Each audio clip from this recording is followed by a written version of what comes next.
economics, including Mrs. Clinton. You've talked to Governor Bush in the last week? I have.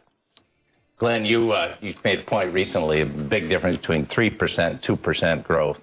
And where do you see this trade debate playing out on that? Because do you see that as bringing, it seems like the people that are opposed to it think it's going to reduce jobs. I've got been the other side of the debate. It's going to increase jobs because all the CEOs I know want to go to Asia, and write the rules here, not let China write the rules. How do you see that playing? Yeah, it's a great question, and I completely agree with you. The real question for the country is, do we want to be on a path that grows at 2% or 3% plus? And we can make that choice with policy, and trade is an important element.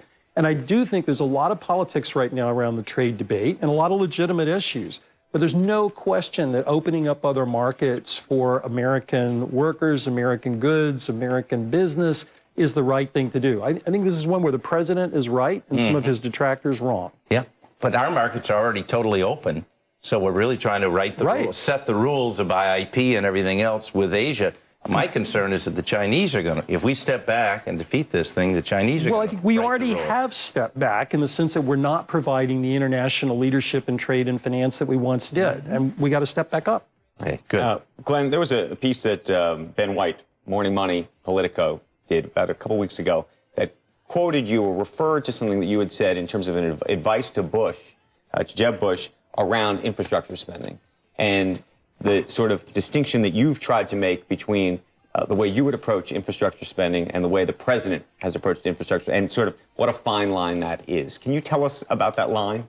Well, I think the president considered infrastructure as part of stimulus. That was always a silly idea because, frankly, infrastructure takes a long time to plan. What you really wanted to do in 08 and 09 was radically shift expectations. You want to change the way business people think, you got to tell them over the long term, demand's going to be higher. So the nation needed and needs a long-term infrastructure strategy. It involves states and local governments, the private sector. It has nothing to do with stimulus. It's just better policy. We've had you on the dynamic duo with Stern, right? With our buddy, Andy Stern. Where's he on trade?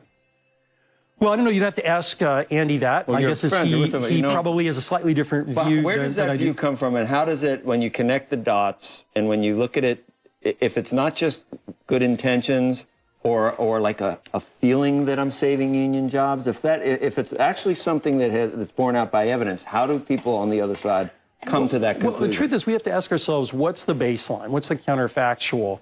If we wall ourselves off from the world, we're still going to lose these jobs, right? We're not ever going to be able to push the tides back. The question is, how do we help people change to the jobs of tomorrow? Right. Not trying to pretend we can put them back. How would you explain that to an Elizabeth Warren or a Trumpko or someone on the progressive left? How would you explain?